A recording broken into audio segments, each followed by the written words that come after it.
On ne peut pas écrire un ouvrage aussi, je dis, un peu trop ouvertement assumé pour de la poésie.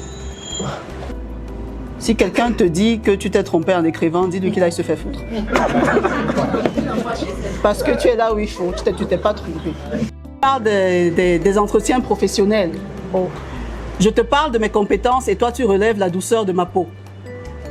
Je déroule mes connaissances et toi tu reviens sur la couleur de mes yeux. Est-ce que tu écoutes son style poétique? C'est assez pas. C'est vraiment pas... Voilà, maintenant vous me comprenez. Elle a fait un poème à la page 44 qui m'a profondément touchée. Et il s'intitule Mea culpa. Le premier poème que j'ai écrit, c'est Banga Congo. Oui, je l'ai lu. Oui. À l'époque, comme j'ai souvent l'habitude de le dire, à l'époque, j'étais très solitaire. Je trouvais la compagnie de mes camarades très ennuyeuse. Je ne m'entendais jamais avec les personnes de mon âge. Vous n'avez pas été inquiété parce que moi, je utilisé un pseudonyme un peu pour cacher sur en littérature, pour se voiler un peu. Mais vous n'avez pas été inquiété, vous n'avez pas pensé à trouver un pseudonyme pour vous dédouaner de toute sanction qui pourrait arriver à l'avenir. C'est ça la question. Je préfère répondre à sa question directement. Tu préfères répondre directement? Oui, directement à sa question. Ok, vas-y. C'est quoi, ça te brûle comme toi? Oui, ça me brûle parce que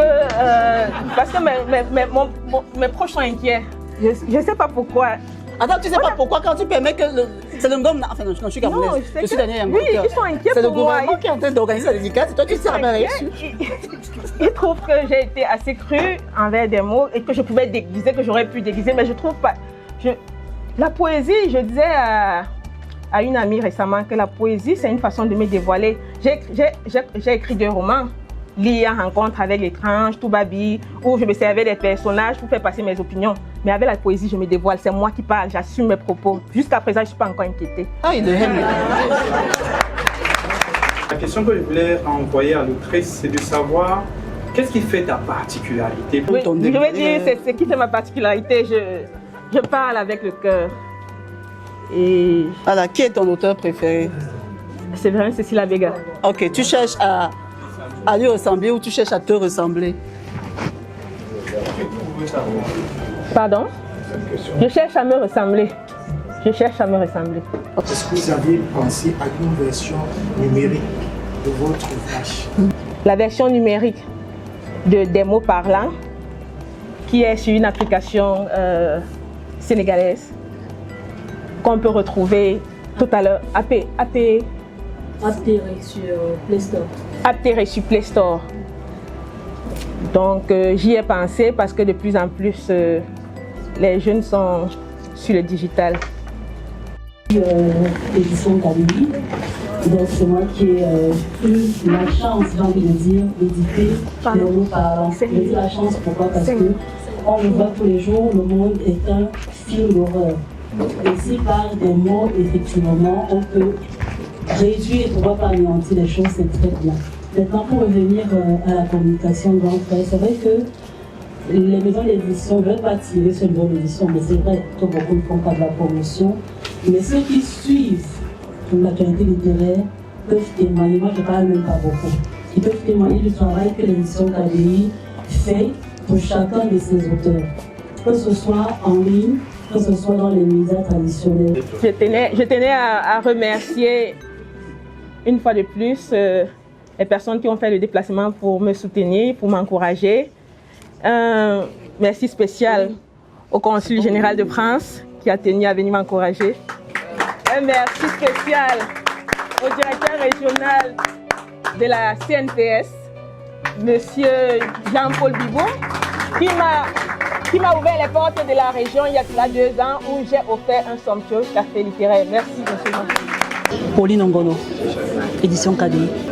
Les mots parlants, c'est un recueil de poésie de 96 pages et qui se veut ce rempart-là, ce pansement-là aux différents mots qu'on vit tous les jours, que ce soit les viols, que ce soit les stéréotypes, que ce soit les féminicides et autres, tout ce qui va avec aujourd'hui. Daniel Yango. C'est critique littéraire aussi. Et Diane Annie m'a sollicité pour animer sa dédicace. C'est une auteure qu'il faut beaucoup encourager. Et comme je l'ai dit pendant ma modération, elle s'attaque sans maquillage à tous les problèmes que nous vivons actuellement au Cameroun, que ce soit les viols répétés des enfants, les meurtres sur les enfants, que ce soit l'homosexualité, que ce soit les jeunes qui sont prêts à tout pour réussir, que ce soit les loges, que ce soit les départs pour le Canada à tout prix, à tous les prix, la Méditerranée qui avale les jeunes, que ce soit les lacunes de l'État, les lacunes des parents, les lacunes du corps enseignant, que ce soit même les conditions précaires du corps enseignant. Franchement, toutes les sociétés dont nous débattons chaque jour sur Facebook, sur TikTok, et elle attaque ça sans vergogne, sans fioritures, sans maquillage. Et je pense qu'il fallait ce sacré coup de jeune à notre littérature. Voilà.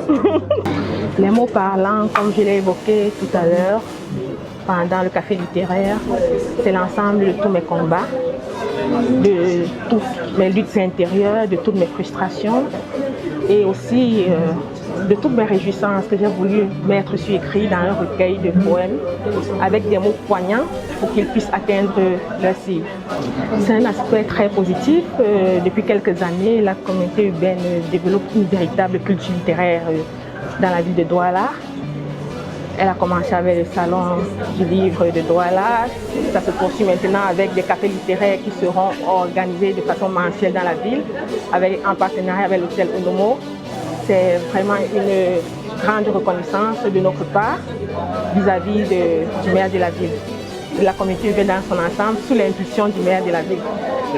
Peut-être pour sortir, qu'est-ce que vous dites à vos lecteurs ou alors au potentiel? Je dirais que si vous avez envie de découvrir un ouvrage où l'auteur parle à cœur ouvert, sans avoir peur d'utiliser certains mots, sans avoir peur de se déguiser, les mots parlants est pour vous. Merci.